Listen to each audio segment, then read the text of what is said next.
Aujourd'hui, je voudrais parler du pardon. Savez-vous que pardonner est un acte libérateur? Tu ressens une colère dont tu ne peux te débarrasser, tu es stressé ou énervé? Est-ce que tu t'es déjà demandé si tu avais à pardonner à quelqu'un, ou même à te faire pardonner? C'est la réponse qu'avancent de nombreux sociologues et psychologues contemporains à nombre de nos malheurs.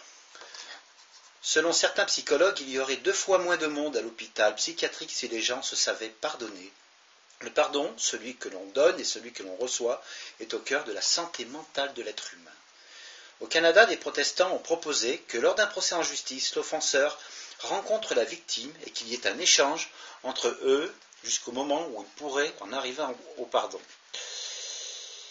Voici un exemple. Un chauffard avait tué le fils d'une femme. Le pasteur a demandé au juge qu'avant la sentence soit organisée une rencontre entre le conducteur de cette dame endeuillée et endeuillée de son fils. La mère a accepté de voir le chauffard.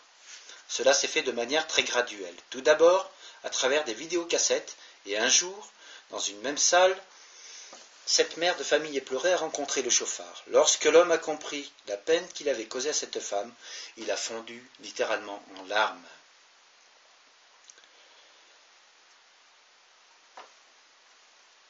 La mère a été prise de sympathie pour cet offenseur et a demandé qu'on réduise la sentence, ce qui a été accordé par le juge. Imaginez ce qui arriverait si dans notre système judiciaire, on arrivait à introduire le pardon. Punir seulement les personnes ne les guérit pas, ne les aide pas à se réhabiliter, ni ne les aide à revenir dans la société. Souvent, les prisonniers, à leur sortie de pénitencier, sont ulcérés et prêts à récidiver. Aux États-Unis, un groupe de chercheurs a découvert qu'une éducation du pardon pouvait aider les étudiants qui avaient manqué d'attention et d'amour de la part de leurs parents et qui en souffraient psychologiquement. La valeur de soi, l'espoir, augmentait alors que diminuait leur anxiété.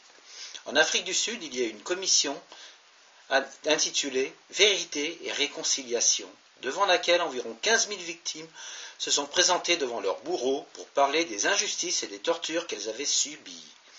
Plus de 5 000 tortionnaires étaient présents et ont admis leurs crimes et ont été amnistiés. C'est la première fois dans l'histoire que le pardon a été établi à un niveau national. Il y a là quelque chose d'extraordinaire. C'est l'évêque Desmond Tutu qui était derrière cette initiative. Il est convaincu que si on ne se pardonne pas, on va se détruire mutuellement et c'en sera la fin de l'existence de l'humanité. Le pardon devrait être l'acte par excellence du chrétien à cause de l'insistance avec laquelle le Christ en a parlé. Dans d'autres religions, on va parler du pardon, mais jamais avec un tel radicalisme. Lorsque Pierre a demandé à Jésus « Est-ce que l'on doit pardonner jusqu'à 7 fois ?» Jésus ne dit pas 7 fois, mais 7 fois 77 fois. Évangile de Matthieu, chapitre 18, versets 21 à 22. Est-ce que cela veut dire qu'il faudrait calculer 490 fois? Non, Jésus n'avait pas en vue la comptabilité précise. Par ce chiffre symbolique, il voulait nous inviter à développer une attitude de pardon continuelle, qu'on en arrive à ce que ce soit notre première réaction devant une blessure, une offense qui nous a été faite. Les effets du non-pardon. Quelles sont nos options si nous ne pardonnons pas? La première option qui se présente, c'est la vengeance. La vengeance est quelque chose de très naturel car elle vient d'une sorte d'instinct de justice. Tu m'as fait mal, je vais te faire mal de la même façon. Les Juifs ont voulu qu'il y ait une sorte de modération dans la vengeance et ils ont créé la loi du talion, œil pour œil et dent pour dent. Si tu me crèves un œil, je vais devoir te crever un œil, mais je n'irai pas plus loin. C'est la loi des équivalences pour ne pas aller dans l'exagération de la vengeance. Le danger de la vengeance, c'est la spirale de la violence qu'elle engendre. On se demande pourquoi certains peuples se battent, parfois depuis des siècles, tels que les Juifs et les Palestiniens. Une guerre qui ne finira jamais. La réalité, c'est qu'un peuple a attaqué un autre et l'a humilié. Il existe alors ce que l'on appelle une mémoire collective. On se raconte de génération en génération les outrages faits par les ennemis et l'on entretient malheureusement cette haine. Parfois même, l'identité nationale est basée sur les tortures, les humiliations, les guerres qui ont été faites. Il y a des personnes qui disent « je ne me vengerai pas, mais je n'oublierai jamais ». Elles développent en elle une sorte de ressentiment. Ressentir, c'est sentir doublement. Elles se rappellent l'offense et elles sentent toute agressivité qu'elles ont dans leur intérieur. Certaines peuvent entretenir une rancune pendant plusieurs années, mais sous couvert d'être plus acceptable, cette attitude n'est qu'un autre type de vengeance, une vengeance passive dont on parle très peu. Souvent, en effet, quand on parle de vengeance, on pense à quelque chose d'actif, faire mal à l'autre. Mais arrêter de faire en sorte que les autres soient heureux, arrêter de créer de la vie, c'est une manière de se venger des autres également. Si l'on ne pardonne pas, et si l'on maintient en soi un ressentiment, on vit un stress continuel. Le ressentiment, c'est le pire sentiment que vous pouvez vivre. Il peut être à l'origine de l'hypertension, de l'arthrite et même de certains cancers. C'est tellement vrai qu'il y a une clinique de cancérologie aux États-Unis où les médecins se sont aperçus que les traitements de chimiothérapie ne marchaient pas parce que les malades concernés avaient gardé de la rancœur. Donc, avant de faire la chimiothérapie, ils demandèrent aux malades de pardonner et ça marchait mieux pour ceux qui acceptaient. Beaucoup de dépressions viennent aussi de l'amertume. La blessure a été enfouie, on croit être passé par-dessus, mais on a un mal de vivre dont on ne connaît pas la cause. On ne sait plus vivre le présent et l'on n'a plus de projet d'avenir. En réalité, ce qui ne va pas, c'est notre blessure qui n'a pas été guérie.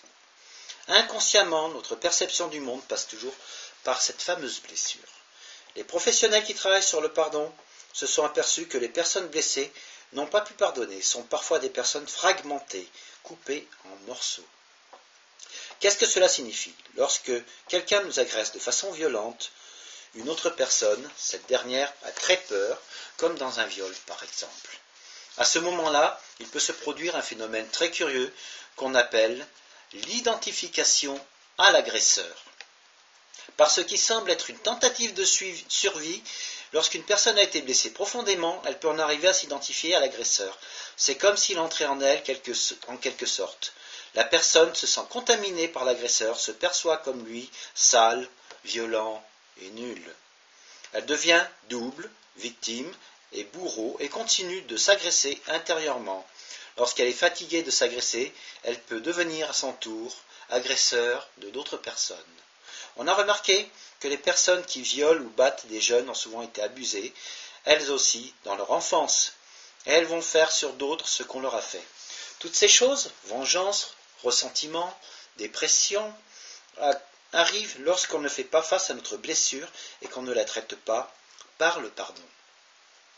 Mais ce sont des impasses, pas des passages obligés. Le travail qu'on a à faire, c'est d'aller chercher l'agression enfouie en nous, de la guérir, de la transformer. Toi, que vis-tu en ce moment? Es-tu vraiment heureux? Ce que le pardon n'est pas. Il est crucial de savoir ce qu'est ou n'est pas le pardon. Il y a tellement d'erreurs ou d'ignorance propagées sur cette question que plusieurs personnes se privent de pardonner ou sont empêchées de donner le pardon parce qu'elles ne comprennent pas sa véritable nature. Le pardon, ce n'est pas l'oubli. Souvent les gens disent « Allez, trace un trait, tourne la page, dans peu de temps tu ne t'en souviendras plus. Ce n'est pas si important que ça, laisse tomber. » Les professionnels de la psychothérapie savent combien on n'oublie jamais.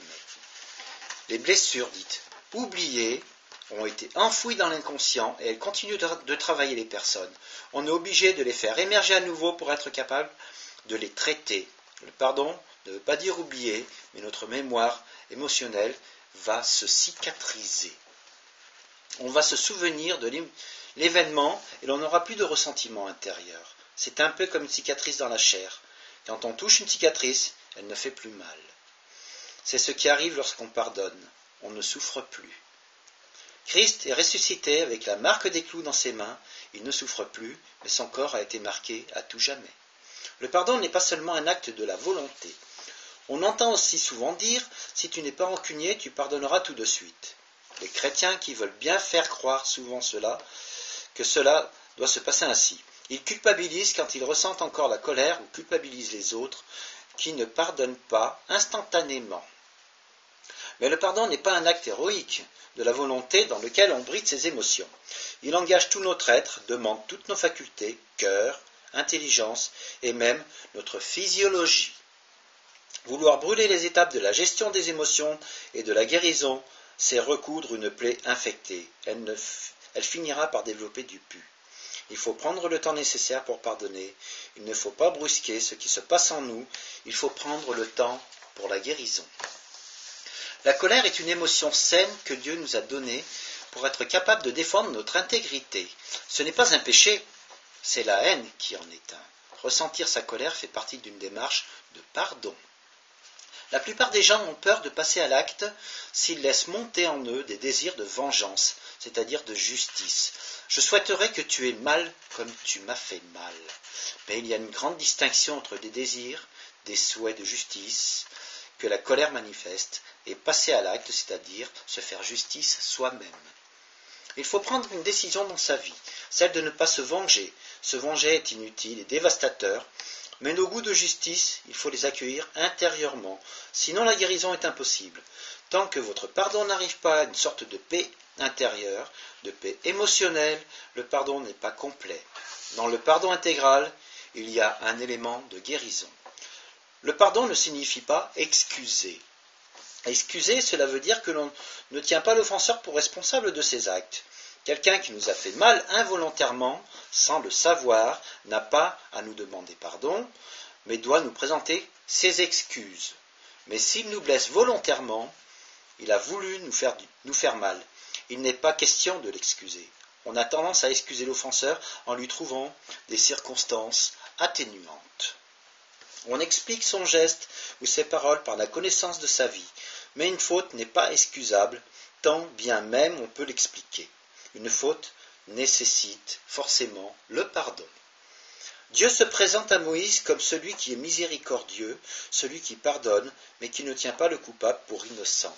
Exode, chapitre 34, versets 5 à 7. Le pardon n'est pas synonyme de réconciliation. Encore une fausse idée. S'il y a nécessité du pardon, c'est qu'il y a faute, c'est-à-dire rupture de relation. Or, qu'est-ce qui établit le maintien d'une relation? La confiance mutuelle. Si la confiance est trahie, elle ne peut pas revenir par simple décision de la volonté. La confiance se gagne, se mérite, se construit, en l'occurrence, doit se reconstruire. Deux amis qui se blessent sévèrement ne peuvent pas décider que tout va continuer comme avant d'un claquement de doigts. Réconciliation et pardon ne sont pas identiques. La réconciliation est une suite du pardon à souhaiter, mais ce n'est pas systématique. À la suite d'une blessure, il faut décider, est-ce que je continue cette relation? Est-ce que je peux l'approfondir? Sinon, elle s'arrêtera tout simplement. S'il est possible, autant que cela dépend de vous, soyez en paix avec les hommes, nous dit l'apôtre Paul dans l'Épître aux Romains, chapitre 12, au verset 18. La paix, ce n'est pas se venger activement ou passivement, mais ce n'est pas forcément une amitié. Les hommes souhaitent la paix sur la terre entre les peuples. On entend parler de réconciliation, mais personne ne parle de pardon. Si jamais quelqu'un de courageux ose mentionner le pardon, il en est beaucoup qui l'en empêchent, disant « tais-toi et ne réveille pas le passé ». C'est une façon d'endormir l'idée du pardon. Mais les hommes ne parviendront jamais à la réconciliation tant qu'ils ne passeront pas par le pardon et la reconnaissance des souffrances qui se sont infligées les uns aux autres. Il faut que la vérité soit dite. On ne peut pas faire taire la vérité et vouloir se réconcilier. La réconciliation implique le pardon, qui implique également la vérité parlée.